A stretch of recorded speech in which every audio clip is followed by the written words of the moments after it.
more people joining us as we continue. But welcome everyone. Thanks for joining us today to talk about teaching, one of our favorite things to do. I'm Dr. Allison Boyer, Senior Faculty Development Specialist with the Faculty Development Unit in DSI, and this is our first workshop in our series focusing on student engagement this fall semester. So today we're going to focus on some key principles of student engagement and active learning, why it's all so important, just as the title suggests. We'll also address some of the barriers that you might face or that you think about when it comes to integrating active learning in your teaching. And we'll also take some time to consider some of these principles in action. So, before we really dive in, I'd like to take a look at a sampling of some real student evaluation commentary from a variety of instructors and disciplines, all anonymized. Actually, this is from different institutions altogether. And these are from real students about real professors. So first, let's take a look at some comments about what students found ineffective in their classes. So take a minute, read through these comments, and think about them.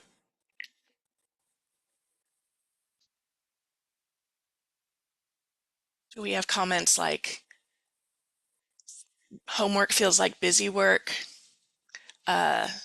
reading straight off the PowerPoint, no point coming to class, wishing they had more time to collaborate with one another, really enjoying discussions, not being able to interact with others, not explaining why they're doing what they're doing.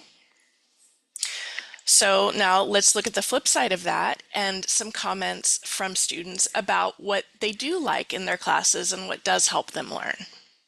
So again, take a minute to read through these.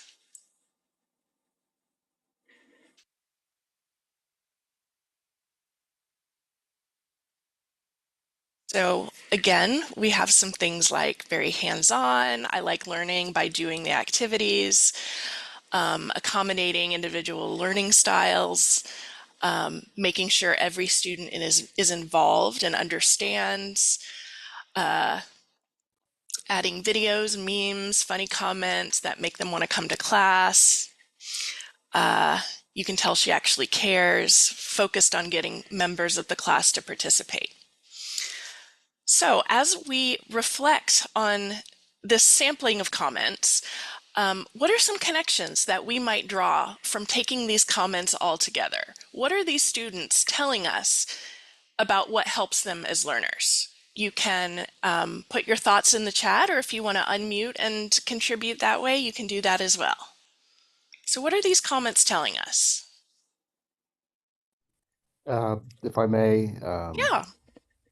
yeah, so I guess what I sort of gather from all these comments is like, you know, I guess as part of being an instructor, you at least in the even at the collegiate level, like you have to, I mean, teaching is, a lot more than just reading off the PowerPoint or, just giving papers. Like you have to actually know how to, I mean, not just know the information you are required to teach, but also like figure out to turn it in a way that like various learning or people with various learning abilities can understand, make it engaging, like make it worth, like make it like relevant to their major, their time, like what they're actually trying to do as a career. Yeah. I mean, if that makes sense. Absolutely. Thank you, Michael. And honestly, those are all things that we're going to talk about during the session. Things like relevance and obviously engagement. That's the main focus, making them want to come to class, doing more than just reading from a PowerPoint. Kyla says in the chat, creating connection and community within the classroom. Yes, I love that. That is a great one. Thank you, Kyla. What are some other things that these comments might be telling us about what helps students in the class or what doesn't work? Thanks, Kristen. Kristen says it seems like interactivity is important to help solidify new learning into memory. That is absolutely true. And there's a lot of research that supports that. Ethan says the traditional lecture model isn't fitting the bill for today's students. Yep, that's absolutely right. Now, I'm not denigrating lecturing at all. There is absolutely some value to lecturing, and we'll talk about that a little bit later. But there's also a lot of research that tells us that lecture isn't the most effective way to help our students learn. So let's think about this then. How do these ideas resonate with you as instructors? How would you typically define good teaching? So when you think about like your favorite teachers that you've ever had, whether in elementary school or in college, what did your favorite teachers do that made them so effective for you personally? What does good teaching feel like and look like to you? And again, feel free to put in the chat or unmute. I think for me is when they can be able to like give out like real life examples that's like really Mm-hmm. close to, because within my majors focus on a tech aspect. So sometimes the concept Mm-hmm. can be a little bit abstract. So when they can be Yeah. able to like give us an example in real life, then I think I can be Mm-hmm. able to pick it up, better compared to just Yeah. going through the theory abstract Yeah. concepts. Yeah, absolutely. Thank you for sharing that. And that is a principle of adult learning, right? Making things relevant, helping us figure out how we apply things in the real world, rather, kind of making those abstract concepts, like you mentioned, helping us make them concrete, right? And engagement and active learning can definitely help us do that. So I see a few other comments. Teachers who challenged me. Good teachers create a safe space for learning. That's a great one. Thank you. Teacher who made me feel being included in the class community. Yes, absolutely. Connecting theory with practice. And thank you, Elba. I think that is very connected to what we were just talking about. Helping students understand why the content matters for sure. So some of you may be familiar with an article called The Seven Principles of Good Practice in Undergraduate Education by Chickering and Gamson. It's a pivotal article. It was written in the 80s, but it honestly continues to stand the test of time. And one key component from that article is the idea of student engagement, right? So more specifically, they note that good practice encourages active learning. So all of the things that we're already talking about here. So how exactly do we define active learning? What does that mean? That feels like a pretty broad concept, just get your students engaged. What does that mean to you? I'm asking you again. So more thoughts for the chat, or if you want to unmute. When you think about student engagement or active learning, what does that mean for you?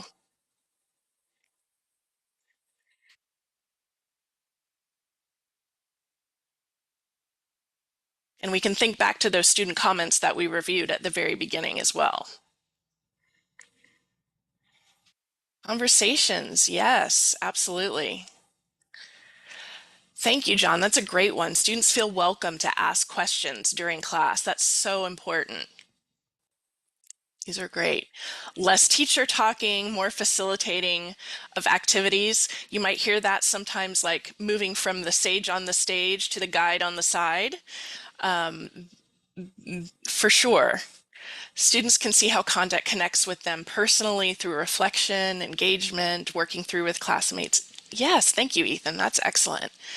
Participating in the learning process. Yes, Arturo. I think that really encapsulates everything that we're talking about, right?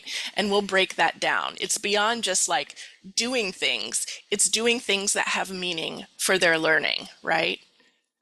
Let's see, we got a few more. Teresa says it's easier to engage students in face-to-face courses. I need suggestions for online courses. Yeah, online teaching is a totally different ballgame, right? It's a different beast altogether. And we can talk about that a little bit. And we'll have some more workshops in this series as well that might be helpful to that end. Michael says applying knowledge to real world scenarios. Yes. Students asking meaningful questions, peer-to-peer interaction. People out of their seats. Yes.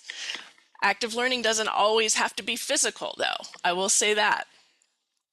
Elba says students doing more than listen. They think, discuss, write, problem solve, and apply. These are great. Thank you so much. You all are on the mark. So here are a few definitions from the literature that you might be interested in, and they are really echoing the things that you have already said. So Bonwell and Eisen describe active learning as anything that involves students in doing things and thinking about the things that they're doing. That's definitely something that we just talked about here. Felder and Brent write that anything course related that all students in a class session are called upon to do other than simply watching, listening, and taking notes. So like the things that you said, students working with each other, interacting, having a conversation, reflecting, applying. And here are a couple of more recent definitions that I really like. This third one says, activities that students do to construct knowledge and understanding. And then we have a classroom situation in which the instructor and instructional activities explicitly afford students agency for their learning. And that's where that kind of participating in their own learning process piece comes in. So these first two definitions come from highly respected scholars in the field of teaching and learning that kind of started this active learning movement, right, back in the 80s and 90s. And then the more recent ones, I think, add to those earlier definitions with these ideas of constructing knowledge and affording students agency so that they can participate in the learning process. And I really like those additions because that's when active learning really becomes meaningful, right? And we'll get to that. So this brings me to my next point, which is what active learning is not, because I think there's a lot of misconceptions about active learning floating around out there. So first, active learning is not activity for the sake of activity. It's not busy work. It's not entertainment, right? Showing a movie during class might not be lecturing, but it may not necessarily be active learning either. It's not giving students mindless worksheets to fill out or activities that don't really add to their understanding of the concepts in the course material. Active learning, in order to be effective, needs to have purpose related to their learning, right? So it's not just something that's fun for fun's sake or busy work.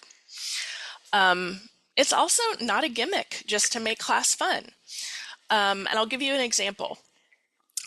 Many years ago, I worked with a professor, a wonderful professor, who designed an activity for her students that she was really excited about because it involved making cake. And I'm like literally making cake during class. That sounds amazing, right? Like, cake is delicious, it's fun to make, that sounds super creative. However, it turned out that her students really didn't like the activity ultimately because they didn't understand what they were supposed to be learning from it. And at the end of the day, once the professor and I kind of sat down together and dug into it a little more deeply, turns out she also had a hard time explaining how it connected to her course goals. So she had this idea for a fun activity, but it wasn't connected to learning objectives in a meaningful way for her students. So in that sense, it wasn't super effective. You should also be glad to know that active learning does not have to be highly complicated or time-consuming in terms of prep time or implementation during class. In fact, the second workshop in this series, we're going to focus on easy, low stakes, often very simple and quick activities to implement in the classroom. So there are a lot of really simple, easy things that you can do that are still going to get students engaged and get them to start applying the course material in meaningful ways. So we know that it's important, but what do students really get out of it? How is it beneficial exactly? Here's what the research tells us. It supports that there are many very real, very concrete benefits of incorporating student engagement and active learning in your classroom. So first, research shows us that it reinforces important material, it improves retention and performance. Perhaps you've heard the proverb, tell me and I forget, show me and I may remember, involve me and I'll understand. That's exactly how active learning works. That's how it benefits our students. By involving them actively in that learning process, they have to engage at a deeper level besides just kind of passively listening to the professor lecture. And research repeatedly demonstrates that active learning is positively correlated with better student performance. If you've heard of the book Make It Stick that came out a few years ago, those authors cite research that suggests we may forget as much as 70% of what we have just read, heard, or seen. So engaging our students, incorporating active learning helps boost that comprehension for them.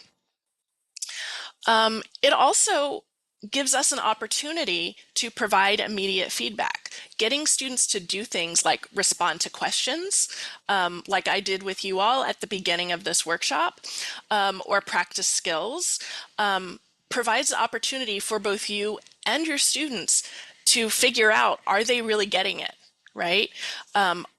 Do they have an understanding of the material rather than just waiting for that big exam or a big project or even a quiz?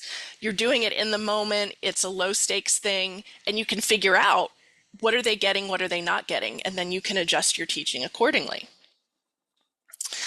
It also allows students to process course material in a more tangible way beyond, again, just listening and hopefully taking notes. And the more they process it, the better their learning will be. Similarly, it also allows learners to develop and practice important skills, again, in that low stakes environment, when it doesn't matter if they make mistakes, right? It matters on a test or an exam or a big project, but it doesn't matter in the class, right? It's low stakes. They can see how they're doing and adjust if they need to. It also can help students create personal connections to course content. So remember all of the things that were mentioned in the chat about making things feel relevant or connecting to real life. Active learning can absolutely help with that. And those personal connections, again, help students to internalize the material and improve their comprehension and enhance the retrieval process. And speaking of retrieval, it follows then that engaging with the material in that more active way encourages retrieval practice for students. So by retrieval practice, what I mean is you might be familiar with what's called the testing effect. And the idea there is giving students the opportunity to practice retrieving information ultimately makes that retrieval process stronger when in a higher stakes situation. So it's kind of like the reason that we use flashcards and quiz ourselves about things. That helps our brain find where that information is more quickly, and then helps us perform better later. That's what retrieval practice is.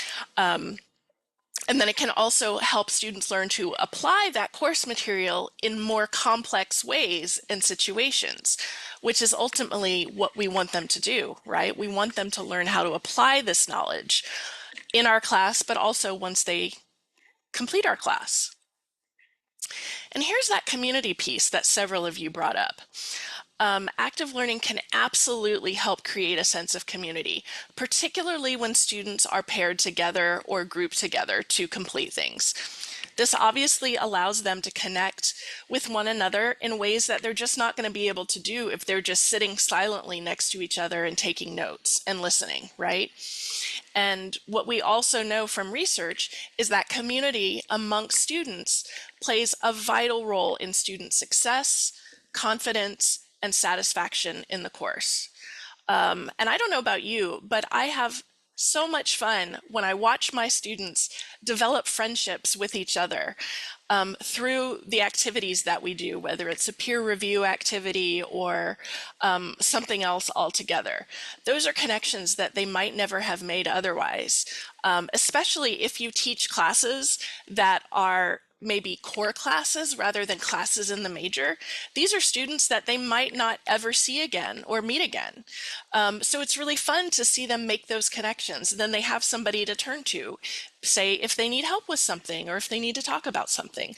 And they create that sense of community that then ultimately helps them be better students and more confident students. It has also been shown to increase student motivation. And if you think about it, this makes sense. If a student doesn't think that it matters if they actually come to class, or if class just feels boring and passive, they're not going to be motivated to attend, right? Like, why bother? If my professor doesn't know I'm there, if I don't have to do anything while I'm in class and I can just learn everything by reading the textbook, what's the point? So it definitely improves student motivation and ultimately their self-efficacy.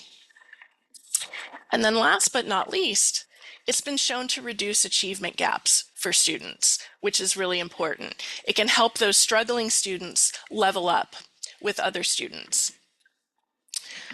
So that's a lot of benefits. Like, these are great. These are really important for student success. So now let's shift for a minute and focus on some basic principles for engaging students in ways that will have the most impact and the most efficacy. So here is a checklist that we can use to ensure that your engagement opportunities are going to have maximum impact for your students. So first of all, here's that piece, construction of meaning. We want to make sure that we are engaging our students in an activity or task that should go beyond simple transmission of knowledge, right? It's not just about regurgitating facts or memorization.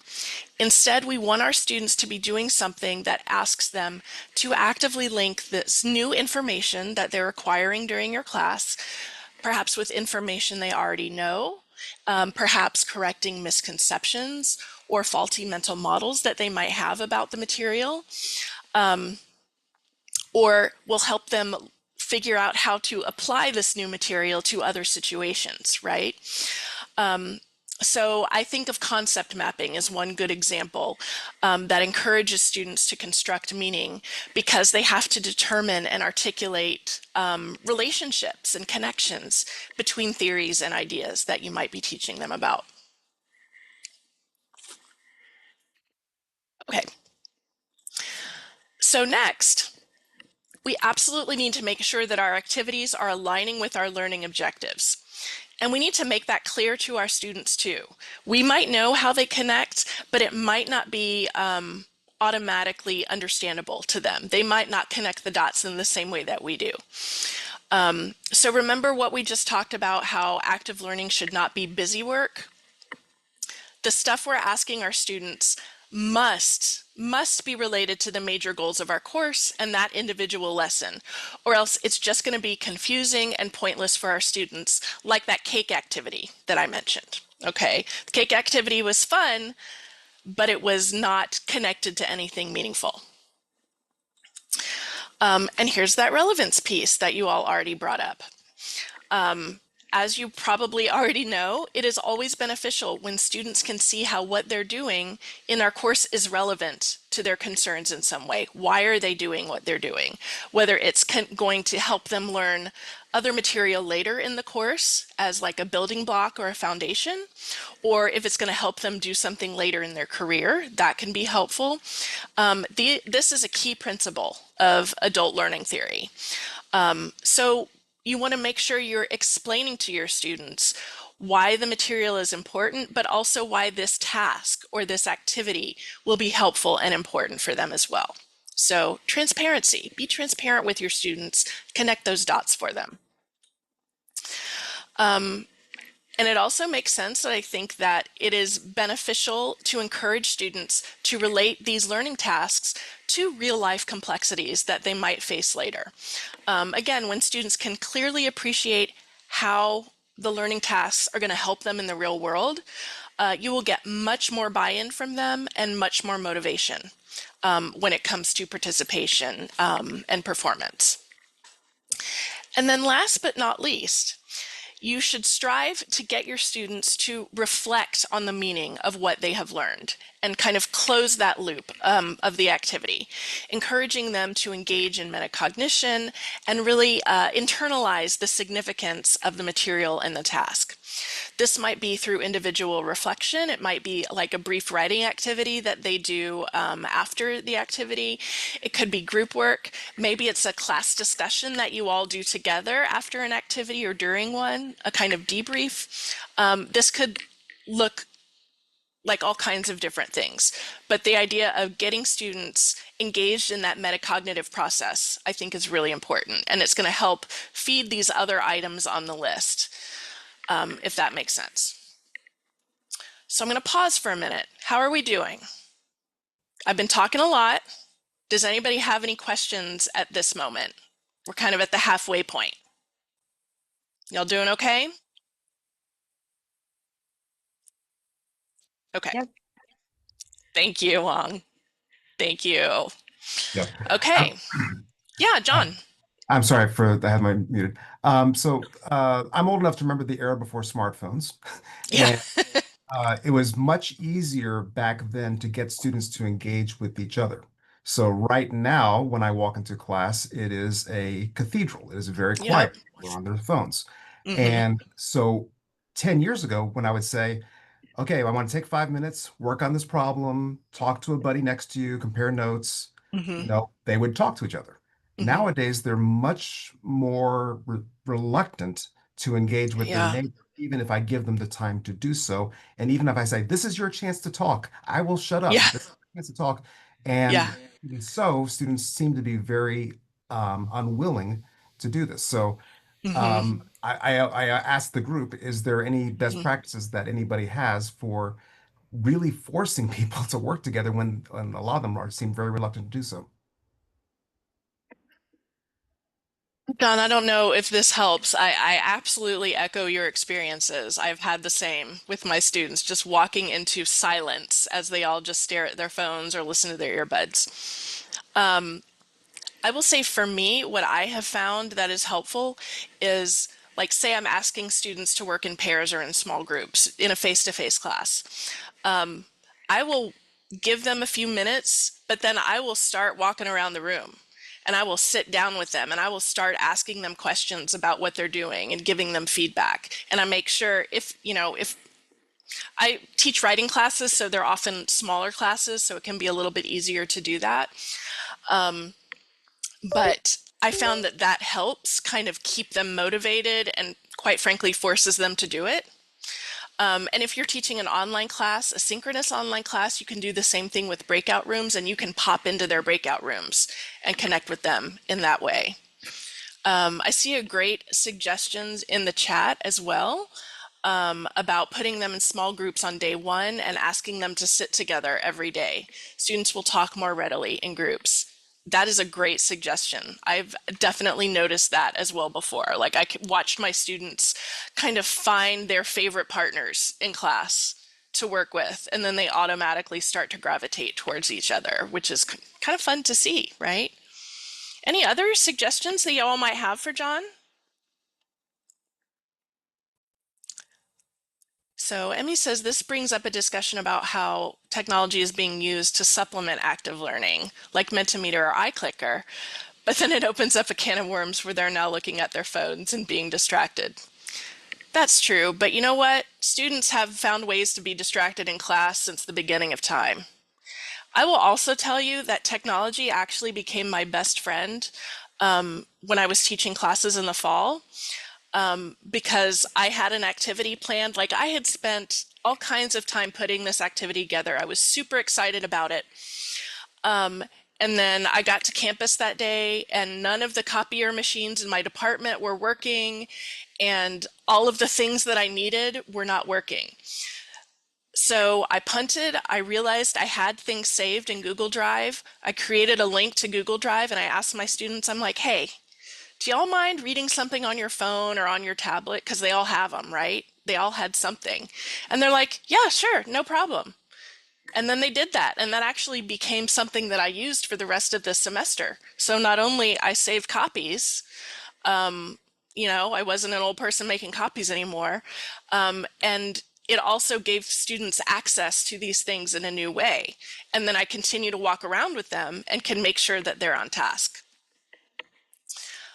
Teresa says she has a policy of no cell phones during class. If there's still radio silence, I sometimes leave the room for a few seconds. When I come back, they seem to have warmed up. Then I circulate. Thank you, Teresa. That is a great tip. I love that. Okay. We still good? Any other questions before we move forward? Okay, so guess what we're going to do now? We're going to do some active learning, y'all.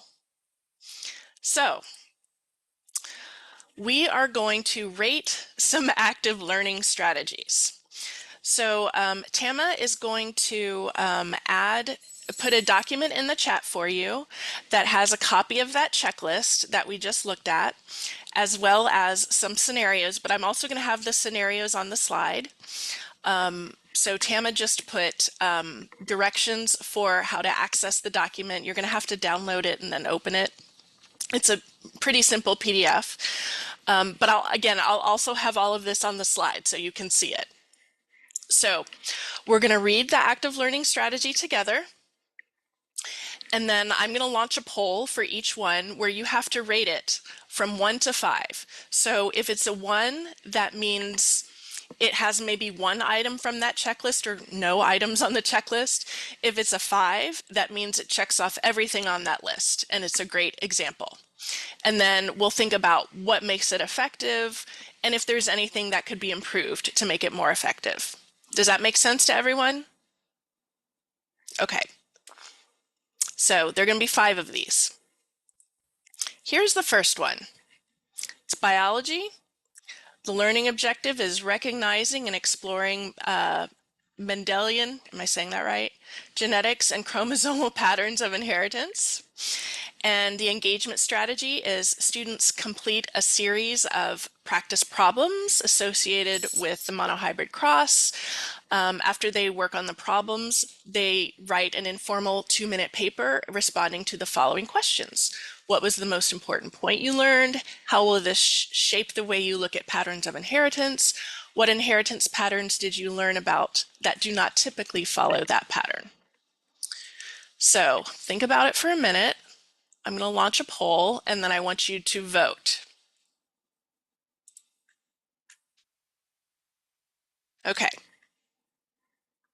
When you're ready, rate the activity, 1 to 5.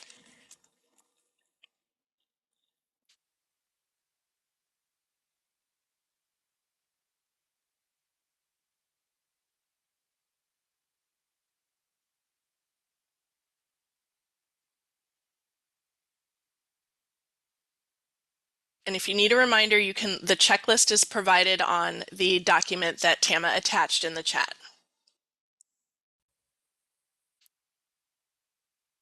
Okay, we've only got 9 of 25. I want to see a few more of you voting.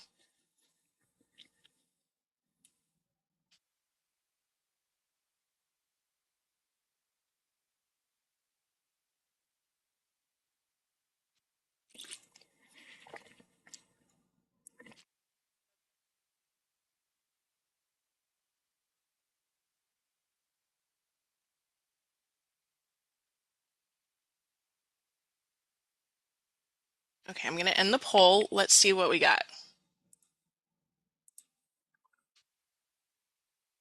Okay, so we have some disagreement. That's okay. Looks like we're leaning more towards the top of the rating on the checklist. So I want to hear from a few of you. Those of you who rated it a 5, are you willing to share why you rated it a 5? Again, you can just put it in the chat if you want to, or you can unmute.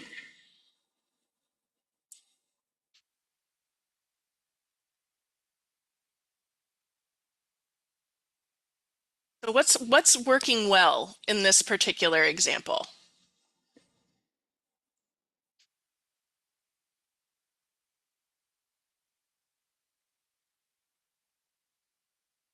And here's a pro tip. Sometimes you have to get comfortable with silence and let students have the time to respond. Thank you, Kathleen. Students have to reflect on their learning. Absolutely. That's a really great component of this activity, right? Not only do they do this activity, then they have to think about like how is it shaping their understanding, what was important to them, what are they not seeing in it? That I think makes this particularly effective. What else? Other thoughts about this activity? Good or bad? Things that you like or didn't like about it? Keeping in mind, I am not a biologist.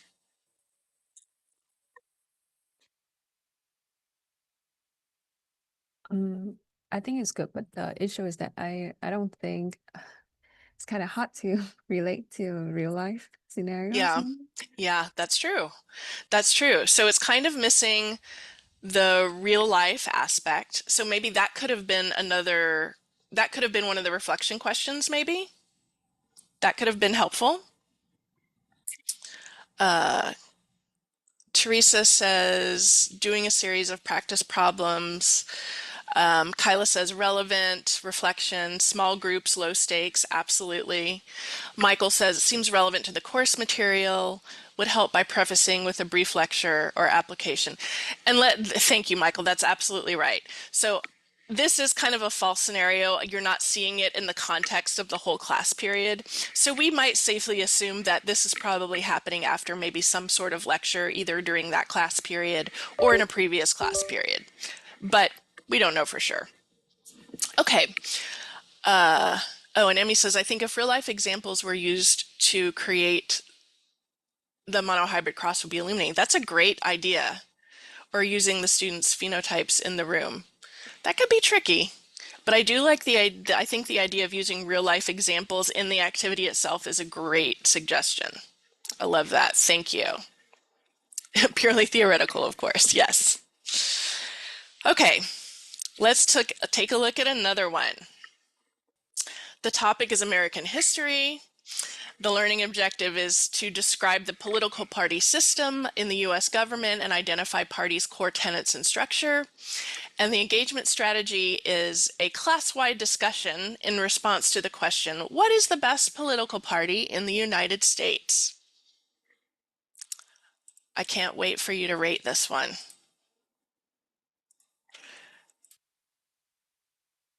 Okay. Cast your votes.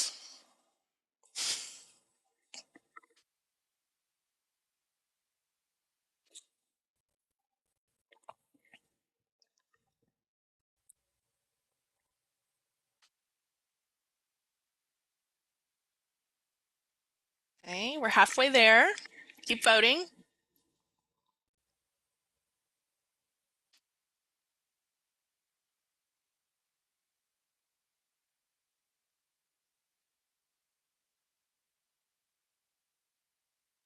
All right. I'm going to end the poll, share the results. Okay, so we're a little bit all over the place on this one. A few more in the lower end of the rating scale. So let's talk about this one. What are your thoughts? What is good about this and what's not so good? Yeah, Michael. So I take issue with it because, I mean, American history is supposed to be, and I know this because my father's actually taught U.S. history in high school for 20 plus years. It's supposed to be an objective analysis of American history without sort of political bias.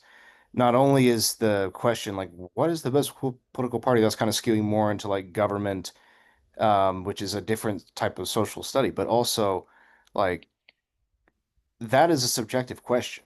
Like, people can say, oh, it's the Democrats, oh, it's the Republicans, oh, it's the communist, Marxist, whatever.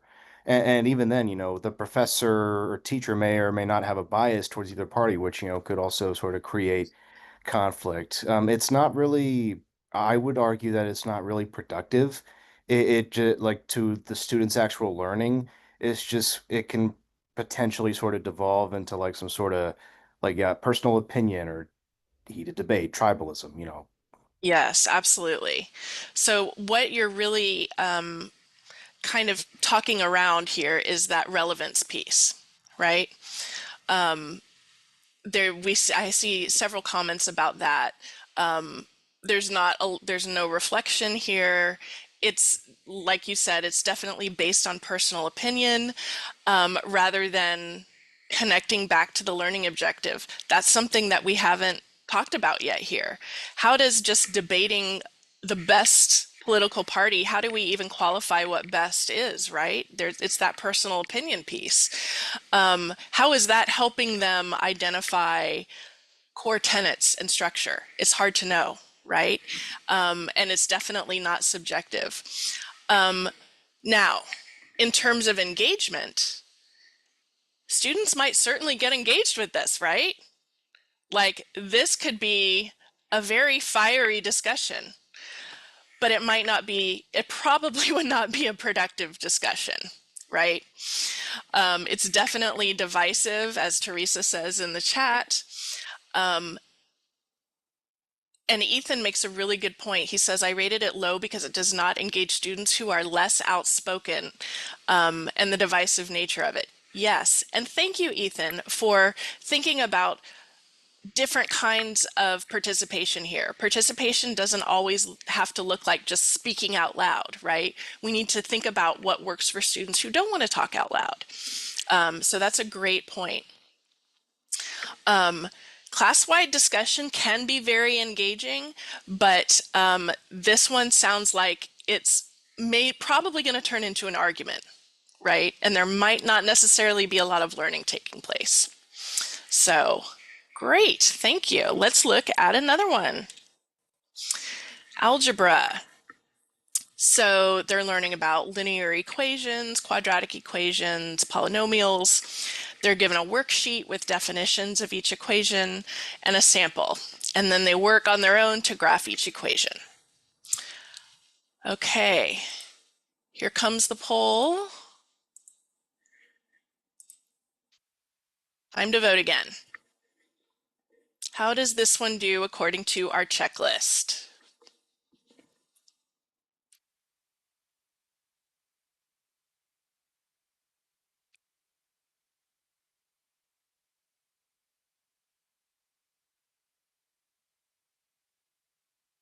Great. We're halfway there. Keep voting.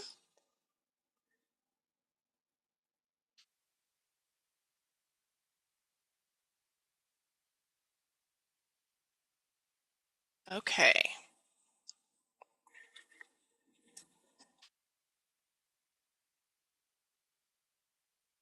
Excellent. I'm going to end the poll. Here are the results. And y'all can see the results when I share them, right? Okay, great. Thank you. So again, it looks like we're kind of clustering in the middle of the continuum here. Emmy says there's no context, no clear relevance to life. That is true.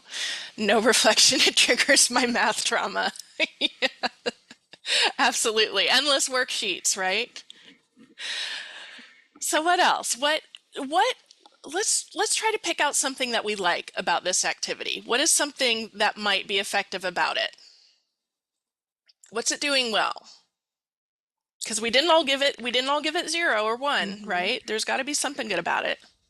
I think it's good in terms of it aligns with the objective because I mean based on the worksheet they would know like Yes. different one of them and there's like Yeah. definition of each and a sample in each as well so they can practice do that. But what makes it what makes math difficult in general is a little bit abstract. So it's kind of like that. I think Yeah. like everything, like you have to kind of relate to the students, like give real life examples. Yeah. Yeah, thank you, Wong. That's great. And that real life piece might be challenging in math sometimes. You know, I think about how many students are like, I don't need to learn this. I'm never going to use this. Well, they are. They just don't know it, right? So we need to help them connect those dots. That probably needs to happen here. Some people in the chat are pointing out some great things about it. The students are forced to construct the graphs themselves. That's great. It absolutely is connected to the learning objectives. That's good. We didn't see that in the last one. Kathleen suggests breaking them into Jeopardy teams. They have to know various facts to identify each type of equation. Love that. Thanks, Kathleen. Kyla says, as someone who struggles with math in the abstract, I find real-world application very beneficial, i.e. figuring out yardage to knit a sweater. Yes. Thank you. Love that. That is such a good suggestion. Yeah, that might help make math a little bit less traumatic for some people, right? Yeah, even using imagery from the real world can help. Thank you, Emmy. Absolutely. Anything else you want to add before we look at the next one? Any other observations or reflections on this particular activity?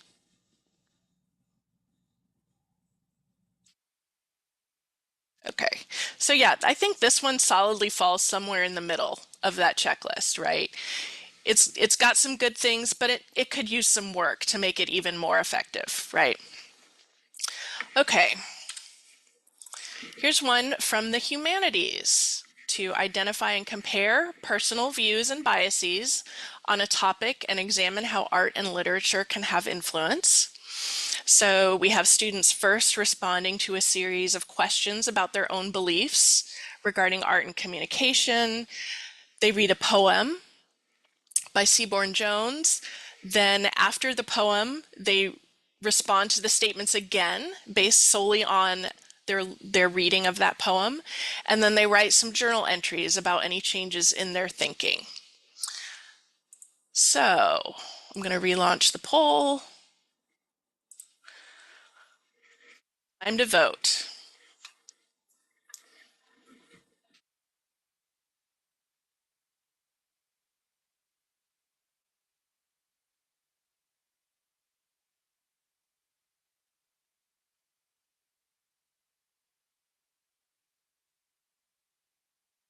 Very good. Halfway there.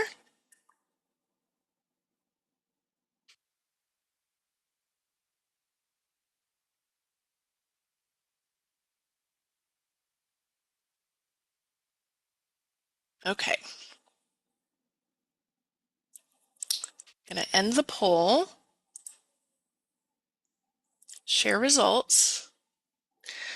Okay, so we like this one. We think this is a pretty good one together, it looks like. So what do we like about this one? What is making this feel like it's a pretty effective strategy to all of you? What's working?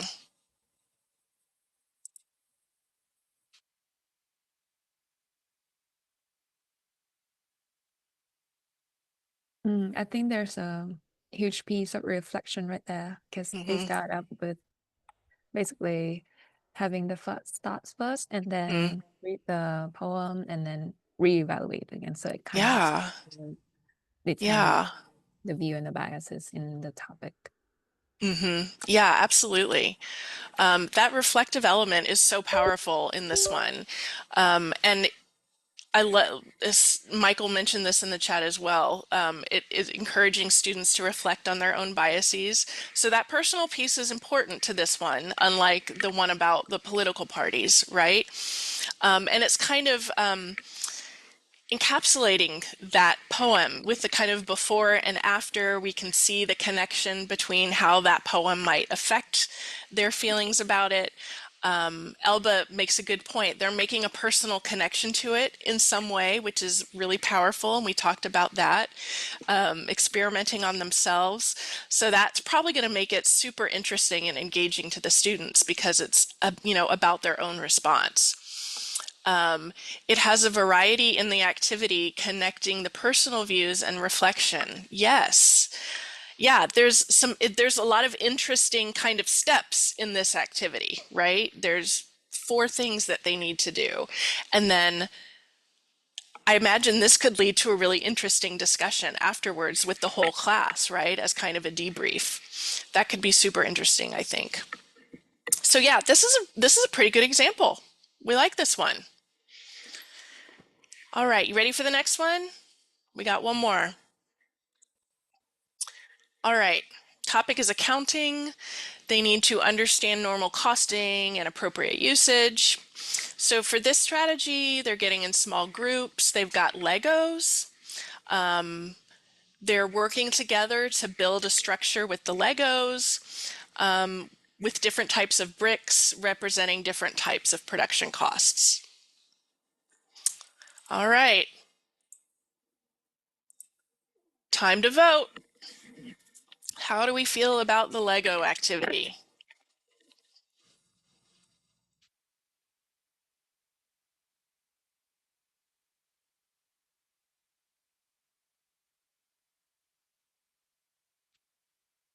Right.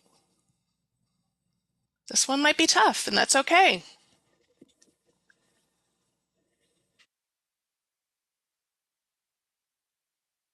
All right, we're halfway there. Let's get a few more votes in.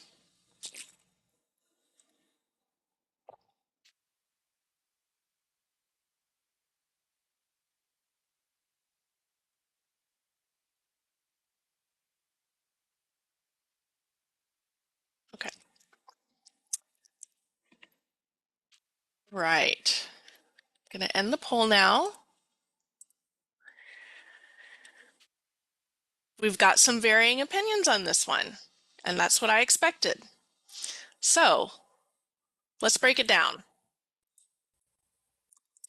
So Emmy says this feels great for kinesthetic visual learners, but unclear of the outcome exactly. I think I needed more info for this one. Totally agree. Totally agree. Legos, awesome. So fun, super exciting, great idea. How is it connecting back to that learning objective? That's a little bit unclear, right?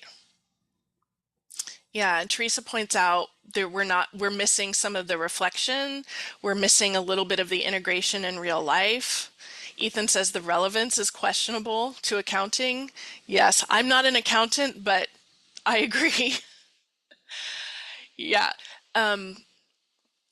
Kristen says it seems like the start of a good activity, but missing some Lego pieces. But good one. So would it surprise you all if I told you that this came from the same professor with the cake activity? It's the same one. So, and it's a similar problem here, right? Like super creative, super fun, love the idea, but it's missing that connection back to the learning objective. How does this clearly connect back to these ideas of normal costing? P.S. I don't know what that is, so I can't help. Appropriate usage. Again, the start of a good activity, like Kristen says, but it needs a little bit more to make it more robust, to make it more effective, and ultimately more meaningful for students. And students had the same reaction to this one as they had to the cake activity. Like, Legos are fun, but I'm not sure why we did this. So that's kind of getting back to that point of active learning is not a gimmick. It's not just entertainment. It has to be meaningful. Okay. Ethan says, hey, at least there's effort. Yes. And I will reiterate, this professor is wonderful. She is delightful. She is obviously super thoughtful and engaged.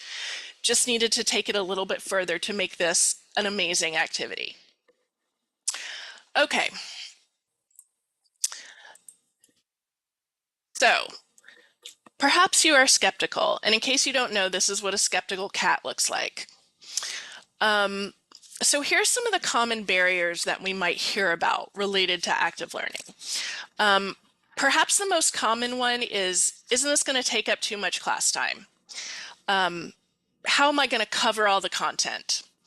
Well, yes, it does reduce the amount of available time for lecturing, but simply covering the content, i.e. just talking at students about it, does not necessarily mean that they're learning or internalizing that material. So if you would devote some time to doing these kinds of things, their learning is going to be better, right? And they can get access to that content in other ways. It doesn't all have to come straight out of your mouth from a lecture. Okay, and again, research supports all of this. And it doesn't have to be big fancy activities. It doesn't have to be the Lego activity or the cake activity. It can be something as simple as a turn and talk to your partner. Okay. Another question. What if all my students won't participate? This is a very fair question. And sure, some students might be more comfortable and familiar with the passive role in class of just listening. But if you prep them for these things from the start of the semester and start doing them early in the semester, they might discover how valuable and enjoyable they can be. And they'll get more used to it. And honestly, students like not being bored. And no, this is not my skeptical cat. My skeptical cat is a black cat. And sometimes it's hard to take good pictures of him because he's black, but maybe in another one. So this is just a skeptical orange cat. Something else to keep in mind here is if some students choose not to participate enthusiastically, you know what? It's okay. As long as they're not affecting other students' participation or learning or enjoyment, it's okay. You kind of have to learn to be okay with that. Because again, students need to take some agency in this. Next, won't I lose control of the classroom? So depending on the activity that you're doing, sure, there might be a little bit of chaos that happens. You may have to be comfortable, learn to become comfortable with giving up a little bit of control, because you need to allow a discussion to flow organically, you need to allow for conversation, or you need to allow students to move around the room if that's something that you want to do. But that doesn't necessarily mean you're losing control of the class. It might just mean they're having a little bit of fun, they're getting engaged. You can do things like have a timer to ensure that everyone is staying on task and keep everything in line. So you have to get comfortable with it, but I promise you it's not that bad. Do I need a special kind of classroom? You really don't. We do have these wonderful CLAW classrooms on campus that you can use. And those have special setups with like movable chairs and tables and monitors and all of those kinds of things. But it's not a requirement to have one of those classrooms to get students engaged. I've seen amazing activities happen in large lecture classes with stadium seating, fixed seating. It just takes a little bit of willingness on your part and the student's part to go with the flow and make it work. And it absolutely can work. And then last but not least, but I am an amazing lecturer. I can't stop lecturing. Lecturing can absolutely be a great way to transmit information, and there are definitely some engaging and dynamic lectures out there. Active learning doesn't have to replace lecture. It can just augment it and add to it and make the lecture itself even more powerful. And in fact, the third workshop in this series is going to focus on dynamic lecturing, so how you can weave these two together, if that's something that you're interested in. There is evidence that suggests that lecture is not the most effective way to teach. You're probably very familiar with lagging attention spans, not only of our traditional age students, but quite frankly, all of humanity, right? Like we only want to watch 8-second TikTok videos these days. So anything that you can do to kind of change up the rhythm of the class, to change up the rhythm of the lecture, is going to recapture their attention and improve their learning.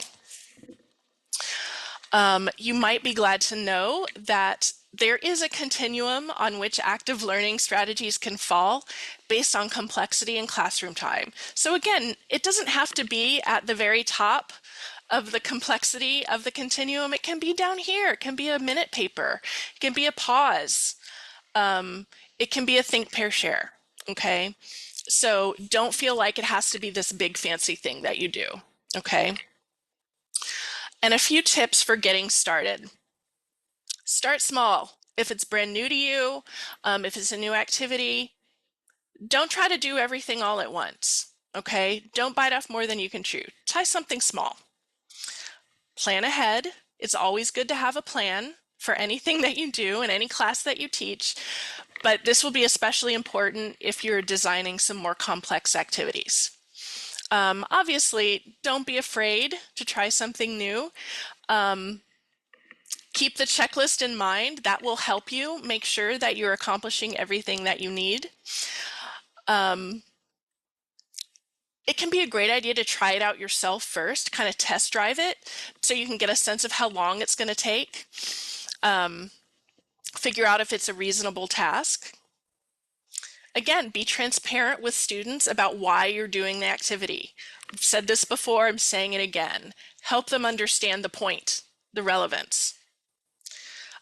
Make sure you close the loop with students afterwards, debrief with them, help make sure they're getting what they need to get out of it. They understand the reasoning behind it. You can collect feedback if you want, modify it. Don't give up. If it doesn't go right the first time, you can modify it and try it again. That's okay. You have to learn how to be a little bit flexible. And you've got to have this mindset, a growth mindset about yourself as well as your students. Don't go into it thinking like, ugh, my students are never going to do this, or they can't do this. They're going to hate. Don't go in like that. You can do it. They can do it. Have that growth mindset. And Emmy says in the chat, I think telling them that you're trying this out for the first time and being open about it can be a helpful tool. Yes, students like to know that you're a learner too. That makes you more human to them, and that's really important. That helps you build connection and rapport with them. So that was kind of a fast and furious end. So I want to thank you all for being here today. I will hang out if you have any questions and you want to talk a little bit more. But for those of you, since it's already 12:01, if you need to check out, you can do that. I want to make sure you know we have a bunch of other great upcoming workshops with DSI this semester. They're listed here. You can also follow this QR code or go to the DSI webpage to our events page, and you can sign up for any of these. We have an AI series, more in the active learning series, and some other things about DIY course videos, about Turnitin, Canvas Studio, all kinds of great things. So thank you everyone for being here today. There are also some more resources and references on the handout that was attached in the chat. So check that out as well, including a link to our CLAW Institute, which focuses on active learning if you're a faculty member and you want to take a deeper dive. So thanks everyone. Have an amazing weekend. I hope you had fun and you learned a little bit.